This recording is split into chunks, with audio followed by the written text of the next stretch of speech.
Hi guys, in this video we are going to talk about z-scores for sample means. So we've talked about a sample distribution, how that is a distribution of all of your sample means for a certain size sample, so n is equal to a certain value. We've talked about our standard error, which is our standard deviation divided by the square root of our sample size. So now we're going to talk about our z-score and how to use our z-scores when we're talking about a sample mean.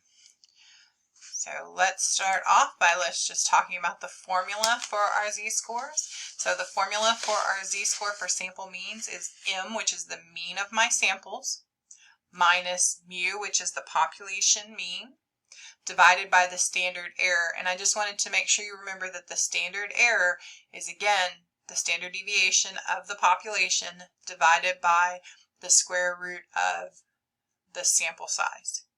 So for example, I've got this one example here about airlines. Airlines predict that the mean number of no-shows per 100 seats on each flight is 10, with a standard deviation of 3.4. What is the probability that a random sample of 45 flights has a mean more than 11 no-shows per 100 seats? Now that per 100 seats might be confusing you to death, but remember that's not too big of a deal. What we're looking at is the mean of 10 and the standard deviation of 3.4 for our population. And we want to know if we take a sample of 45 flights, what's the probability that that particular sample will have more than 11 no-shows. Okay, so the first thing we want to do is we want to find that standard error. That's the denominator for our z-score. So remember that our standard deviation for the population is 3.4. We are taking a sample of 45 flights, so that's going to be our square root. So the square root of 45, and it gives us a standard error of 0.5068. Now, I usually round these guys to 4 decimal places. If my original question wants it to be round to 2 decimal places, as I'm going through the problem, it just makes sure that my answer is more accurate. So now I'm going to find my z-score. So remember, I'm going to do the mean, or I'm going to do what I want my mean to be. Remember, I want a mean more than 11, so that's my mean of my sample, more than 11, and then I do it minus the mean of my population, which happens to be 10. So that's where I get the 11 and the 10. So we're going to do 11 minus 10 divided by my standard error, which is that 0.5068, and I get a z-score of 1.97. So now from that point on, we're going to do the exact same thing that we did when we found our z-scores for, I believe, chapter 5. So we're going to look at our z-score chart where we had the proportion in the body, the proportion in the tail, and the proportion between the mean and z. So since we are looking for this to be more than, and we are looking at a positive value for z, we're going to use the proportion in the tail. Okay, remember when this is positive, to get the proportion, the more than we do this guy, to get less than we do this guy. So we want to do more than, we got 1.97 right here. So there's our thing. So the probability is going to be this 0.0244, and what we're going to do is multiply that by 100% to get into a probability or a percentage. If it asked you for a percentile, I believe you can leave it in the decimal form, but when it asks for a probability, you need to go ahead and multiply that times 100%. So the probability of having more than 11 no-shows per 100 seats is 2.44%. So the probability that we would choose a sample of 45 flights that have more than 11 no-shows is 2.44%. All right, so let's do another example here. This one is going to be where we're going to look at 2 different z-scores. We're going to do it between, but still going to be the same type of concept here. So we have teenagers spend a mean of 7.5 hours per week with a standard deviation of 3.0 playing video games. For a random sample of 110 teenagers, what is the probability that the mean amount of time spent playing video games is between 7 and 8 hours? So again, we're going to find our standard error first.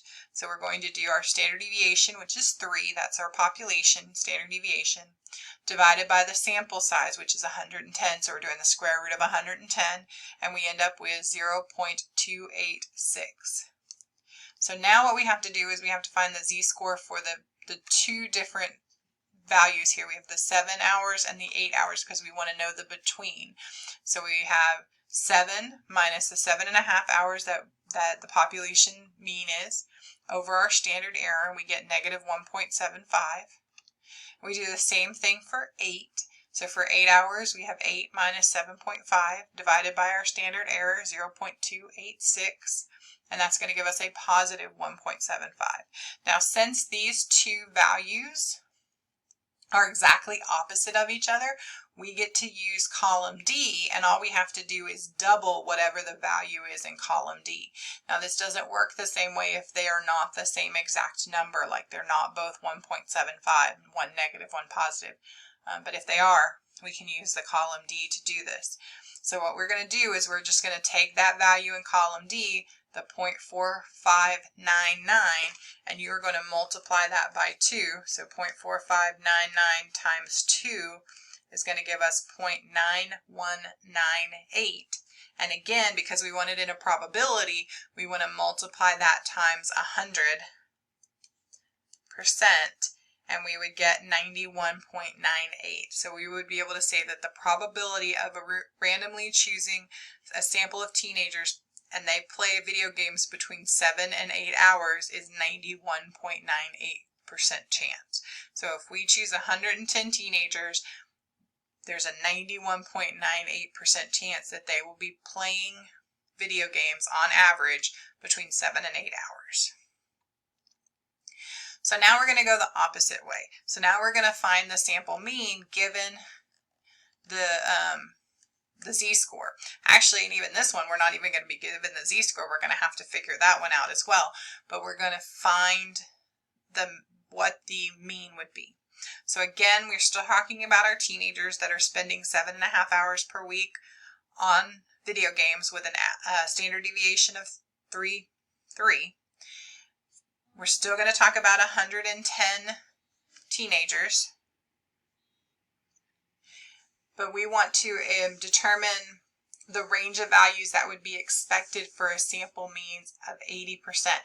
Now notice I'm talking about a range of values. I want a low value and a high value. So I'm not talking about being less than 80% or more than 80%. I want kind of like we did with the 7 hours and the 8 hours. I want that between value.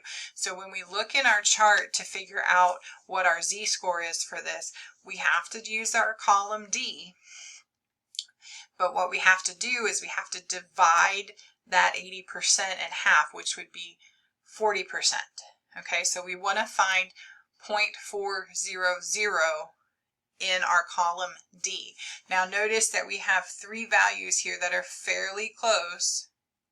Actually, technically, we're just going to look at these 2 that are close to 40%. So this would be 15 off. This would only be 3 off. So what we're going to end up doing is using this guy right here because he's as close to 0.4 as I can get.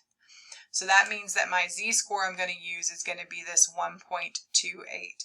By the way, just as a side note, anytime we talk about between and we're using the 80% like we're doing in this particular problem, so we say 80%, it will always be this 1.28 as long as we're talking about the range of values between that we would expect the mean to be. So what we're going to do is we are going to find our m value between negative 1.28 and a positive 1.28. So let's keep going, the same problem. Again, we still have our standard error. It's exactly the same as it was in the previous example because we're using the exact same numbers. So that's 0.286. So now for z equal to negative 1.28, to find our m, we're going to do our mean, so 7.5, plus our standard error, that 2.286, times our negative 1.28, and that is going to give us 7.13 hours. So we're going to do the same thing for the positive 1.28, so we've got 7.5 our mean, times our standard deviation, standard error, times our z-score 1.28, and we end up getting 7.87.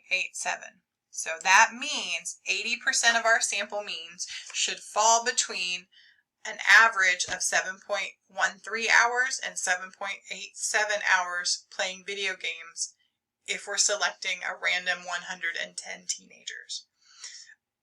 I know that this can be a little confusing with all of the sample mean and sample distribution and things of that nature and standard error. So if you need any more examples, or if you run into something that you don't understand on your homework or in the textbook, please make sure to email me and let me know.